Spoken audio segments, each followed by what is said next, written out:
अपना दूध अतिया करके वर्ल्ड रिकॉर्ड बनाने वाली खातून कौन? अमेरिकी रियासत टेक्सास की 36 साला एलिसा ओगल्ट्री, जो 4 बच्चों की मां है। उन्होंने 2000 लीटर से ज्यादा अपना दूध अतिये में दिया है। उन्होंने इस तरह हजारों बच्चों की परवरिश की है।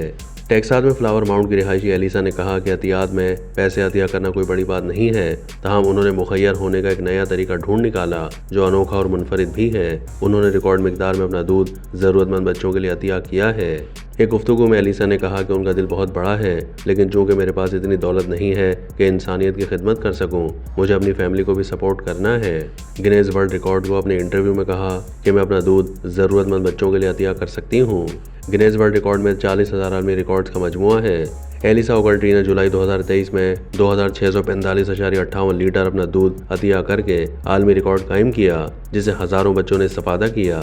ये रिकॉर्ड उन्होंने दूसरी बार कायम किया है। पहली बार उन्होंने 2014 में 1569.79 लीटर अपना दूध अतिया करके रिकॉर्ड बनाया था। शुमारी टेक्सास की माओं के दूध के बैंक के मुताबिक माँ का 1 लीटर दूध कबल अज़ वक्त पैदा होने वाले 11 बच्चों को सहारा दे सकता है। इस हिसाब की बुनियाद पर एलिसा ने अंदाजा लगाया कि तंजीम को उनके एहतियात से 3,50,000 से ज्यादा बच्चों की मदद हुई है।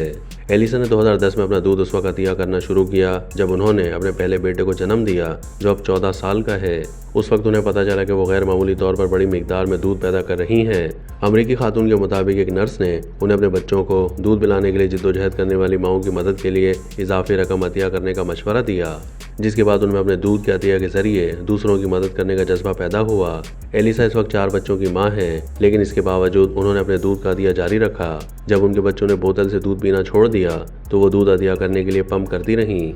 एलिसा बताती हैं कि मैंने हर 3 घंटे यहाँ तक कि रात भर 15 से 30 मिनट तक पंप किया। पंप करने के बाद मैंने अपने दूध को उस वक्त तक मुंजमद कर दिया जब तक कि मेरा फ्रीज़र भर ना जाए। फिर मैं उसे दूध के बैंक में ले गई। एलिसा को कभी भी किसी ऐसी हालत की तशखीस नहीं हुई जो उनके दूध की ज़्यादा पैदावार की वजाहत कर दी। उन्होंने बताया कि मैंने हर वक्त बहुत ज़्यादा पानी पिया है, मैं अपने पंपिंग के शेड्यूल के मुताबिक रही, मैंने सेहतमंद खाना खाया, मैंने पंप करने के लिए सख्त मेहनत की, जैसा क्योंकि मुझे ये जानना पसंद था कि मैं कितने बच्चों की मदद करूंगी। एलिसा मजीद माओं में इस बारे में आगाही फैलाना चाहती हैं, क्योंकि उनके मुताबिक दूसरी खवातीन को शायद ये एहसास नहीं हो कि वो कितनी माओं और उनके बच्चों की मदद कर सकती हैं।